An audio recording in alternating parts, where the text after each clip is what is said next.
అందరికీ నేను మీషోలో కొన్ని మొక్కలు తెప్పించాను, సీడ్స్ తెప్పించాను. అవన్నీ కూడా మీకు ఏంటని చూపించేస్తాను. ఫస్ట్గా అయితే మొక్కలు చూపించేస్తున్నానండి.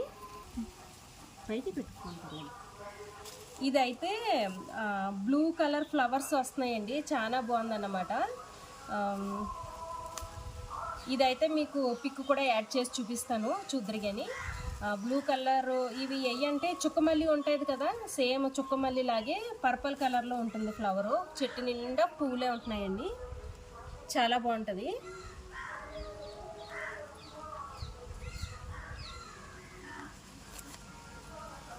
నెక్స్ట్ వచ్చి ఇది ఒక్క మొక్క అండి. ఇది మనకి ఇంటికి వచ్చేటప్పటికి కొద్దిగా లేట్ అయింది, సో అందుకే మట్టి అంతా కూడా డ్రై అయిపోయింది, కొద్దిగా వడిలిపోయినట్టు అయిపోయింది. కానీ ఇది కూడా 130 రూపీస్ అండి. ఇది కొంచెం కాస్ట్ అనిపించింది అనమాట. ఇదైతే ఎక్కువగా ఎక్కడైనా దొరికేస్తుంది కాబట్టి. చూసారు కదా.